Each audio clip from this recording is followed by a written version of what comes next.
Hi, and welcome to Straight Talk About God video. Lost Tribes. Lost Tribes. This is number 19 in the series. Maybe some 23, 24, how many ever there are. And this time it's Mission Impossible. Mission Impossible. See, once, 3,000 years ago, a guy told a king that his bloodline would carry through the centuries all the way to today. Ooh, wow. And this king was also promised that the descendants of his bloodline would always rule over the descendants of his kingdom.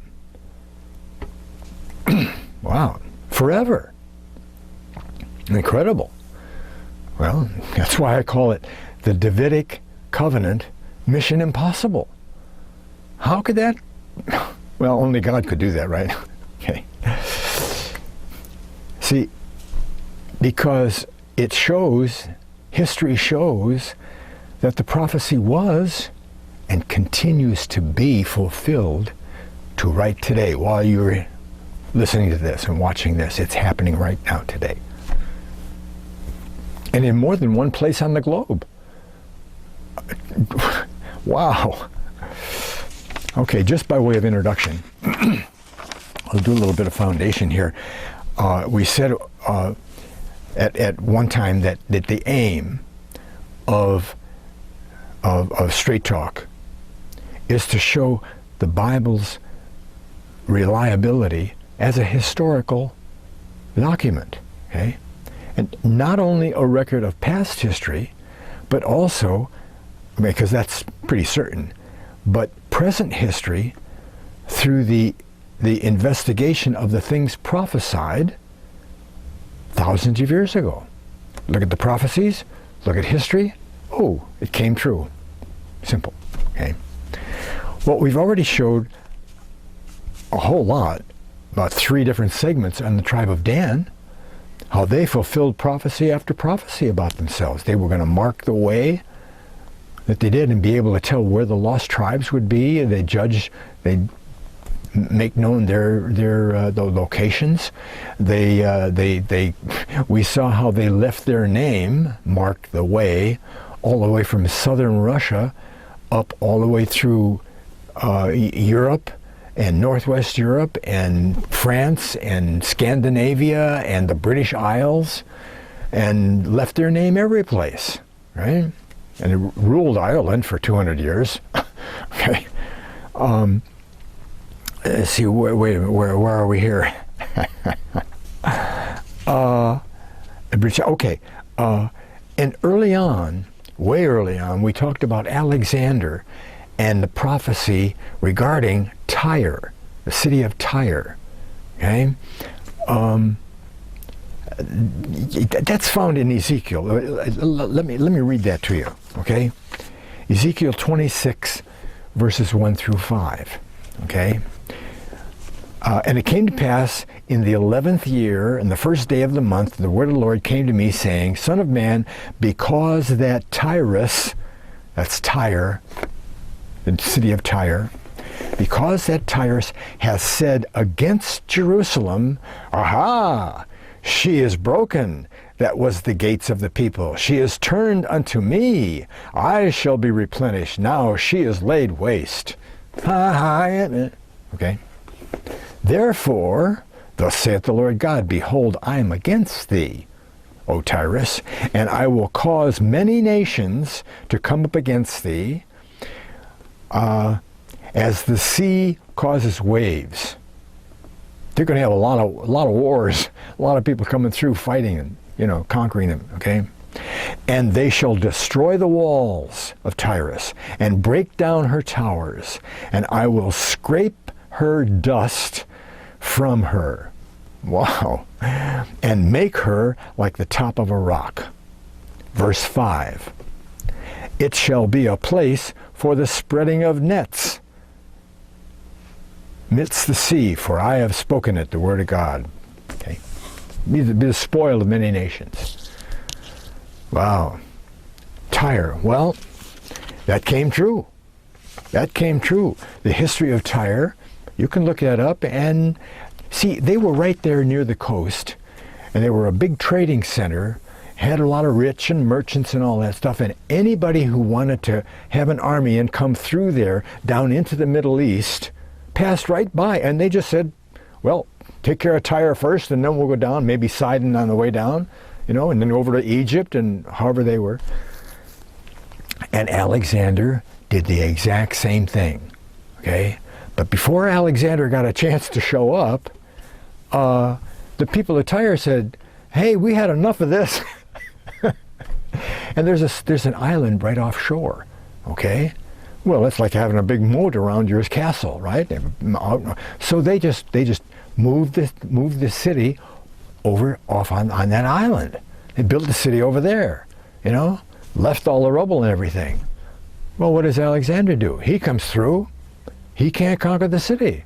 It's offshore there. You know, his army doesn't swim over there. What does he do? He takes all of the walls and the broken towers and the rubble and the dust, and he scrapes the whole thing down to the bedrock. And what does he do with the rubble? He puts it in the ocean and makes a causeway across the ocean into the city and conquers it anyway. Okay?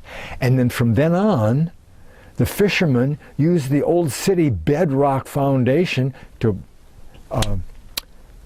dry their nets. That's pretty detailed prophecy coming through in detail, right? But as somebody said, you ain't seen nothing yet, okay? Because the prophecy to remember, that, like I said, you have seen nothing yet. Wait till you get to this prophecy to the Mission Impossible, Davidic Covenant, okay? But I have to remind you, because you're going to be doing some reading here, see? And you got to be able to keep separate, and you'll know by the context of what's being read. You got to keep separate Hebrew, Israelite, and Jew. Okay? They're not the same. Most Bible scholars, Chuck Missler is one of the biggest Bible scholars around, and he calls all 12 tribes the Jews. They aren't. They aren't the Jews. Only the tribe of Judah are the Jews. And technically, for a little while Benjamin was attached to Judah, and they were the house of Judah, the nation of Judah on the south, then they were technically all called Jews. But even then, when they came back from the Babylonian captivity, the Benjamites separated themselves and went tens of miles north and settled in Galilee. They were Israelites. They weren't Jews. Only the tribe of Judah, the bloodline of Judah, are Jews. See? But the Jews are all Hebrews. And all of the Israelites that aren't Jews, the other 11 tribes, they are Hebrews also. Because Abraham's grandfather, 6 times back, was Eber. Everybody from Eber down, all those 6 generations, plus Isaac and Jacob, they were all Hebrews. Hebrews.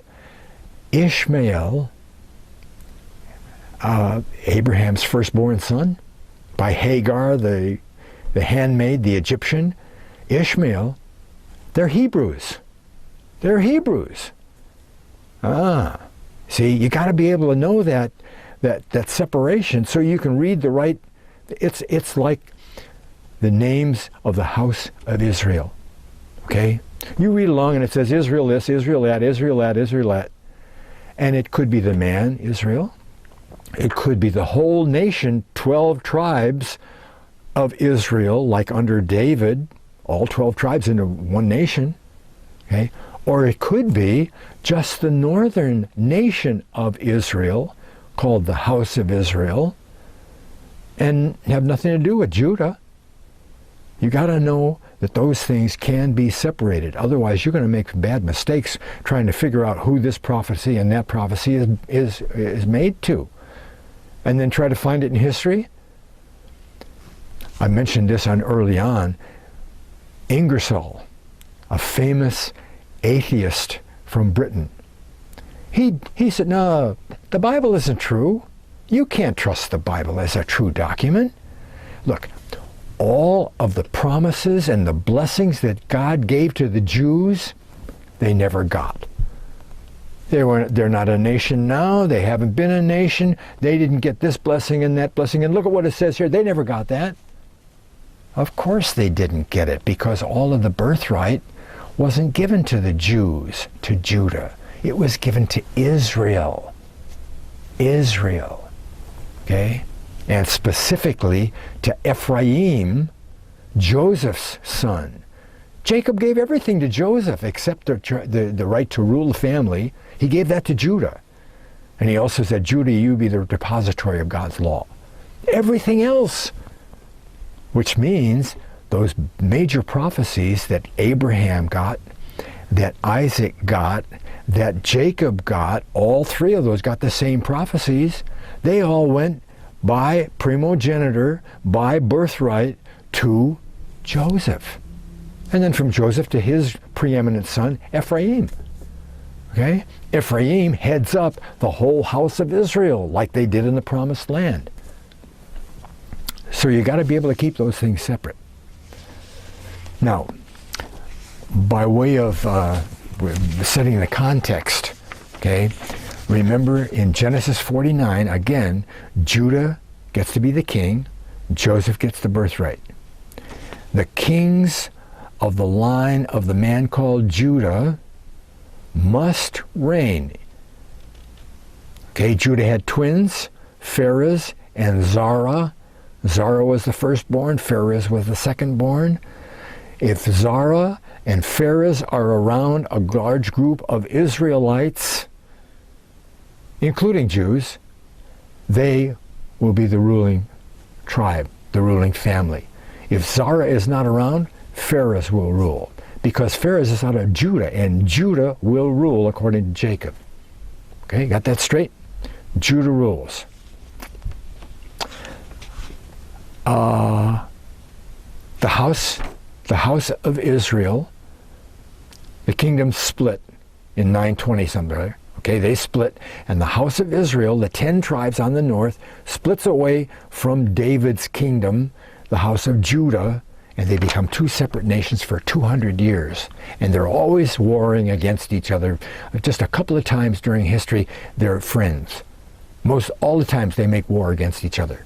Okay?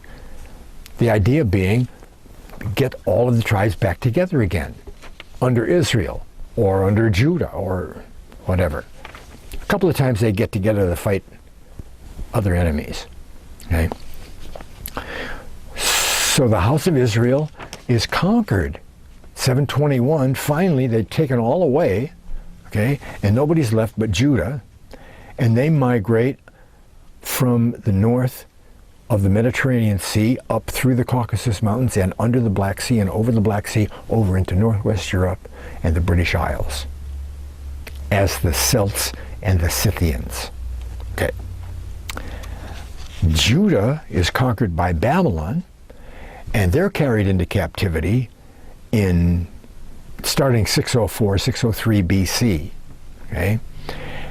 And at that time, the king, who is a Pharez line of Judah, called Zedekiah, he's killed. He isn't killed, but his 7 sons, all the heirs to the throne, are killed in front of his eyes. And then Nebuchadnezzar, smart guy, puts out his eyes, sends him to Babylon, and he dies over there in prison. Okay? Nebuchadnezzar cuts off the royal line. There's no royal line left. Okay? Well, it isn't quite as devastating as that, because the Zara line, as we've learned in the last few segments, the Zara line is ruling all over the northwest Mediterranean. They're ruling all the way from Troy and Greece and Rome and up into the British Isles and Scandinavia, Ireland, okay? They're already over there, okay? Jeremiah goes to Ireland right away after Babylon conquers the southern kingdom of Judah, okay? So they get carried into captivity. He cuts the line. He thinks. But it's not a problem because, again, Judah, the promise to Judah that he would rule is still going on. Judah is ruling all over the Mediterranean and up in the British Isles. But what about the prophecy to David, the Davidic Covenant? Okay, that's what we're going to get into detail here, the Davidic Covenant, okay? A lot of reading going on here. Get your Bible, okay?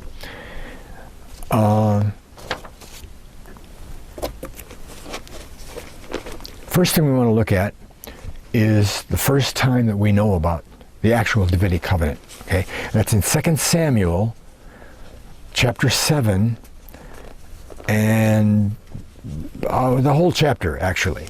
I'm not going to read the whole chapter, but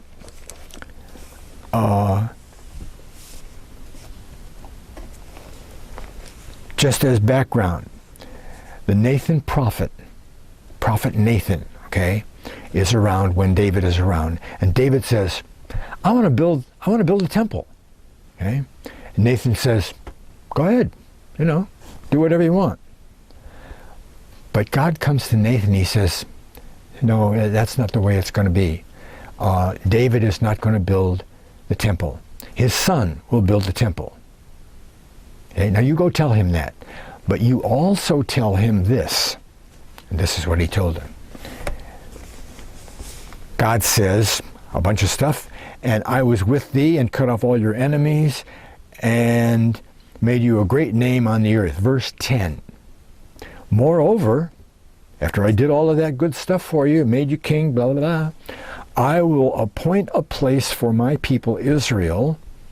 We went into this in detail in another segment.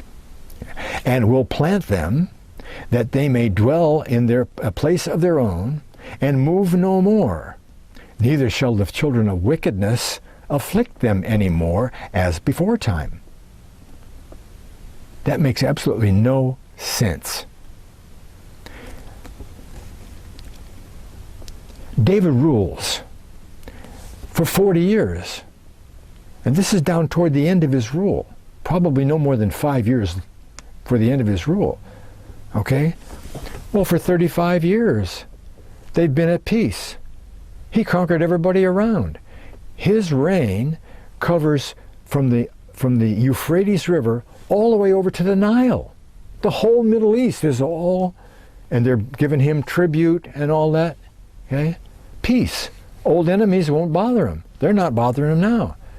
Isn't that kingdom of David a place of their own?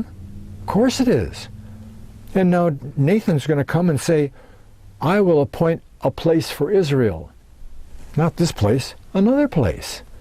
And they'll go there and they won't move anymore. They'll stay right there. And their enemies, another place that says their enemies will be far away. They won't be afflicted.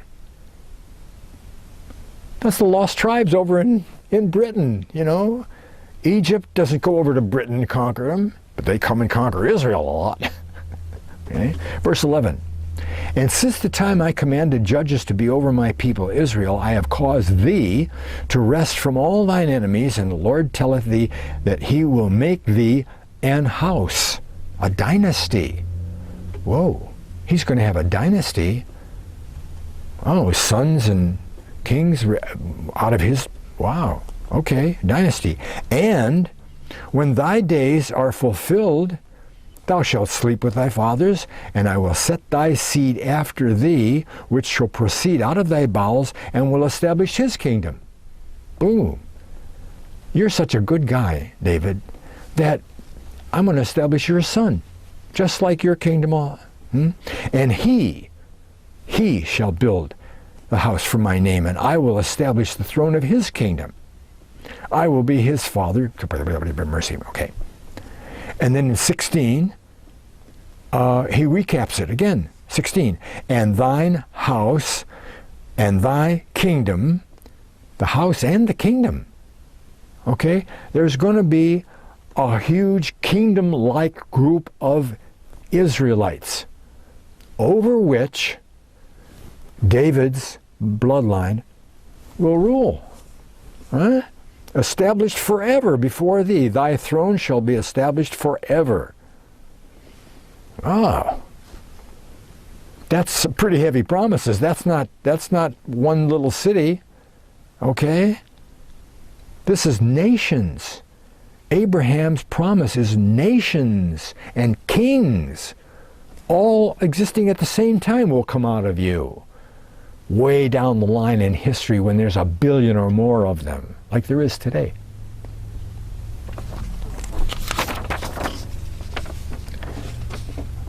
Okay, verse 10, again, he's going to appoint a place for Israel, the people. He's going to plant them. They won't move, and they won't have their old enemies to worry about. 11 to 13 is going to be a dynasty. He'll die a natural death. His son will be the king, and he'll build the temple, and the throne will last forever. And then 16 is the house, the dynasty, the kingdom forever, and the throne forever. Okay? And God always repeats himself when he wants you to pay attention and make sure that something is true. At the mouth of 2 or 3, a thing is confirmed. So we're going to confirm that with Psalm 89. Psalm 89. That's on page 682 in my Bible. I don't know what it is in your Bible. I can find it here. 682, Psalm 89.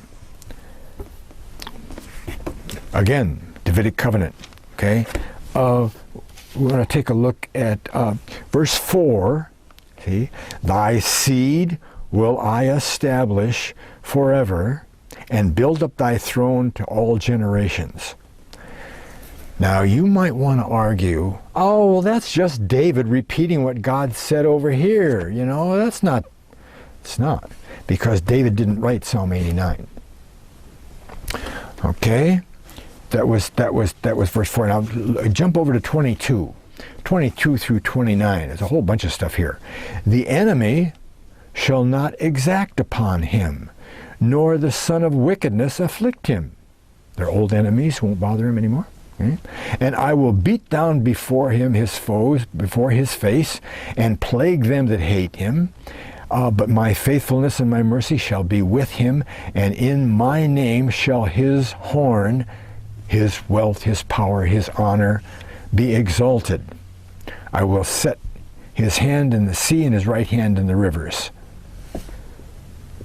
If you stand in the Middle East and face north, the direction that the mountain of God is, north, the rivers, Tigris, Euphrates, even the Jordan, are on your right hand, and the sea, the Mediterranean, is on your left.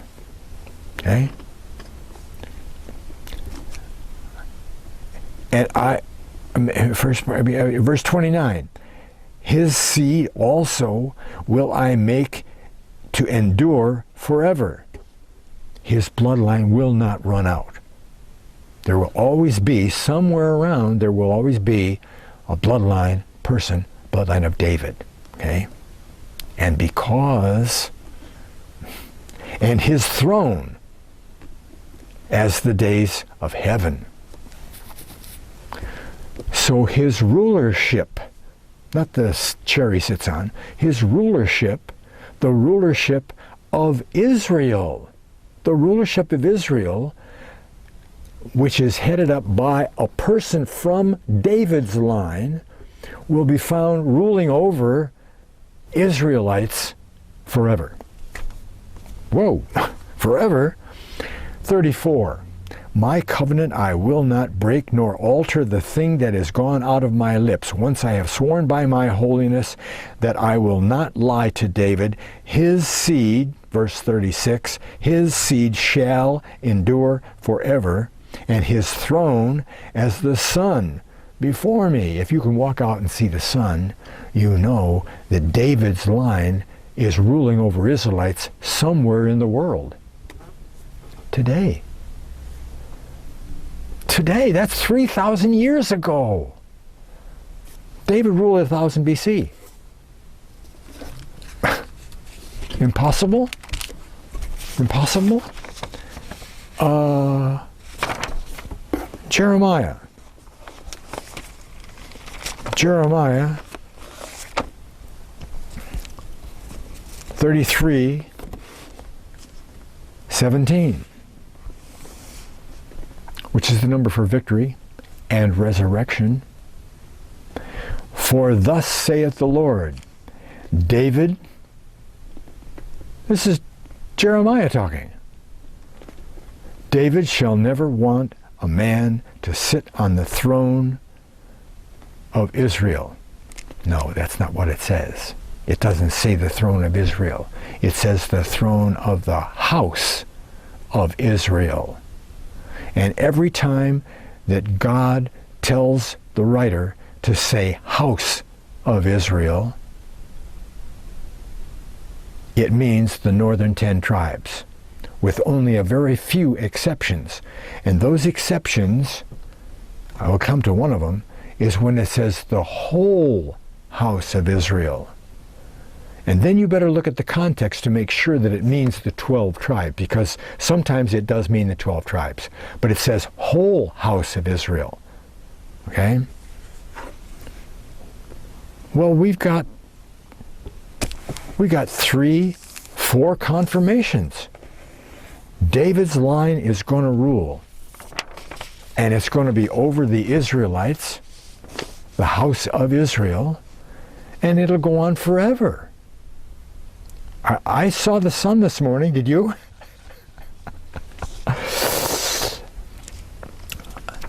Okay, we'll go backward to 2 Kings. What is it? 1 Kings. 1 Kings, and it's chapter 2, verse 4. Same thing, okay? Same thing. See, that's what Bible study is. Bible study is confirming with all the possible evidence you can find the same thing over and over and over. Otherwise, you're just reading the Bible, okay? You're not retaining anything but a few bottom line facts, and you can't prove it to anybody that says, oh, don't tell me that stuff. That couldn't possibly happen. But when you start laying down 14 or 15 facts as resources, they say, well, let me look into that. What was it? 1 Kings 2:4. 1 Kings 2:4. And the Lord may continue his word. He spake concerning me, saying, if thy children, I'm sorry, take verse 1, okay, so we set the context. Now the days of David drew nigh, and he should die, and he charged Solomon his son, saying, da-da-da-da-da. David talking, okay? The Lord may continue his word which he spake concerning me, saying, if thy children take heed to their way, to walk before me in truth with all their heart and with all their soul, and there shall not fail thee, David, thee, he said, a man on the throne of Israel. David will always have a throne, a person ruling over large nations that are populated mostly by Israelites, not Jews. Not Jews. Okay? Wow. Mission impossible. If Zedekiah's grandfather keeps his mission, Zedekiah's grandfather. See? It all depends on him. God had to keep his promise to David. You look in 2 Kings and in Psalm 89, and you see if you find the word "if" anywhere. These are unconditional promises to David, just the way they were unconditional promises to Abraham, that his seed would have many nations come out of him, and a multitude you couldn't count them all. They were like the stars in the sand. He didn't say if you were good. See? He said that to Jeroboam. He said, you'll be just like David. I'll bless you if you act like David. He didn't say that to David. He said, I did this to you, you did that to me, and this is what's going to happen. Boom. Well, God has to keep his word, doesn't he? But Zedekiah, he gets conquered, taken away to Babylon, and his kids, all of the heirs to the throne, are gone. Now what? Now what? Zara, all those kings out of the Zara line that are all over in Northwest Europe and the British Isles and the north part of the Mediterranean, they can't rule. They can't rule because they're not the line of David. Who's going to be? We're going to find that out. Did Nebuchadnezzar cut the line or not? Or there's maybe a little loophole in the Mosaic law of inheritance. And that law didn't exist in Babylon. So God pulled a little trick on the devil, because the devil told Babylon, Nebuchadnezzar, he said, get in there and do that. Yeah. God allowed that to happen because they were idol worshiping and doing all that. He said, you do it my way or I'll take you away. And they weren't doing it his way, and he took them to Babylon. 650,000 of them went over there. See? But who was pushing behind Nebuchadnezzar? God opened the door, and the devil said, ooh, that's good. Go get those guys. He forgot about Numbers. This is homework, okay? Numbers 27 and Jeremiah 41. Lost tribes of Israel. Oh, Davidic Covenant. Just amazing stuff. Amazing stuff. What does it do? What does it do? It proves God's reality. God is real. Oh, yeah, I know. You said, yeah, I know God is real. Can you prove that? Huh? Can you prove to the satisfaction of a court of law the existence of God? I can. Lost Tribes does that. See? Simon Greenleaf, who literally wrote the book of evidence, laws of evidence, that's used in every English-speaking court today. If I laid out the evidence that I've got for the Lost Tribes, it would be admissible evidence in a court of law. And the only conclusion you can come to after thousands of years of fulfilled prophecies is that God must be real.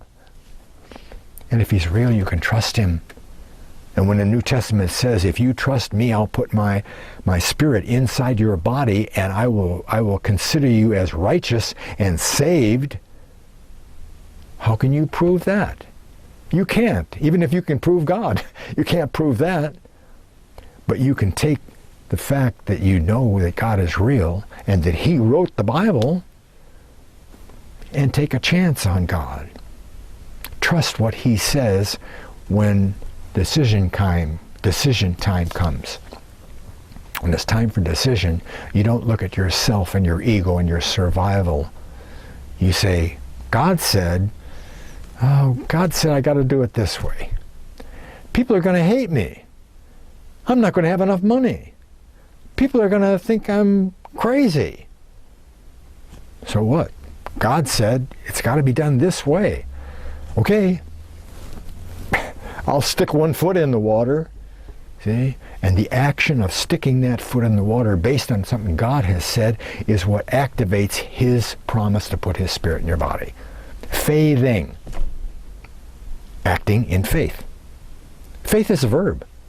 Biblical faith, all 4 versions are verbs. Hebrew has 3 verbs. Greek has 1. Well, the lost tribes of Israel. Stay tuned. More to come. Thanks a lot for watching. God bless.